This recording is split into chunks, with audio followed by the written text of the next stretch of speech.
بسم اللہ الرحمن الرحیم۔ السلام علیکم ورحمۃ اللہ وبرکاتہ۔ ترجمہ قرآن مجید کا سلسلہ آگے بڑھاتے ہوئے آج ہم سورہ انفال کی آیت نمبر 19 سے 25 تک کا ترجمہ پڑھیں گے۔ آیت نمبر 19: اگر تم فیصلہ چاہتے ہو تو وہ فیصلہ تمہارے سامنے موجود ہوا، اور اگر باز آ جاؤ تو یہ تمہارے لیے بہت بہتر ہے، اور اگر تم پھر وہی کام کرو گے تو ہم بھی پھر وہی کام کریں گے، اور تمہاری جمعیت تمہارے ذرا بھی کام نہ آئے گی، گو گنتی زیادہ ہی کیوں نہ ہو۔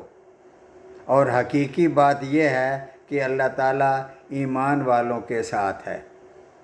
اس کی تفصیل کچھ یوں ہے کہ ابو جہل وغیرہ رؤسائے قریش نے مکہ سے نکلتے وقت دعا کی تھی کہ یا اللہ، ہم میں سے جو تیرا زیادہ نافرمان اور قاطع رحم ہے، کل تو اسے ہلاک کر دینا۔ اپنے طور پر وہ مسلمانوں کو قاطع رحم اور نافرمان سمجھتے تھے، اس لیے اس طرح دعا کی۔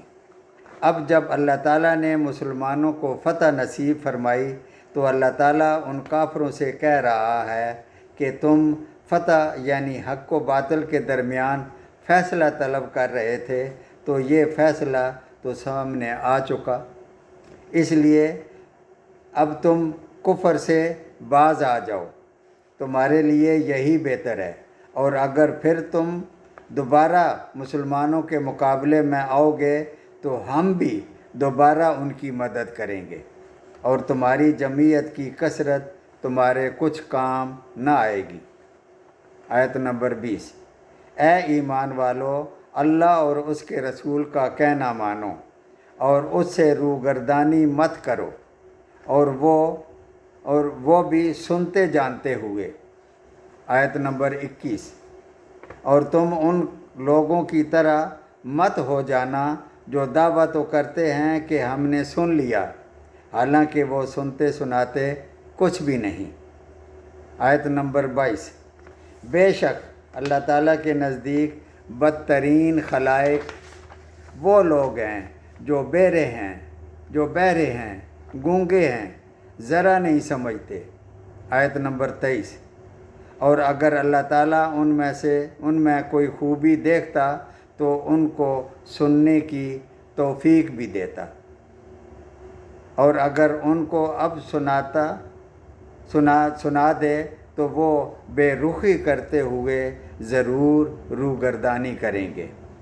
آیت نمبر 24: اے ایمان والو، تم اللہ تعالیٰ اور اس کے رسول کا کہنا بجا لاؤ جب کہ رسول تم کو زندگی بخش چیز کی طرف بلاتے ہیں، اور جان رکھو کہ اللہ تعالیٰ آدمی اور اس کے قلب کے یعنی دل کے درمیان آڑ بن جاتا ہے، اور بے شک تم سب کو اللہ تعالیٰ ہی کے پاس جمع ہونا ہے۔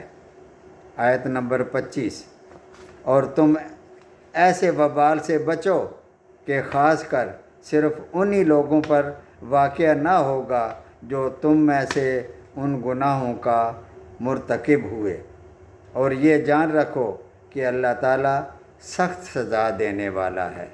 صدق اللہ العظیم۔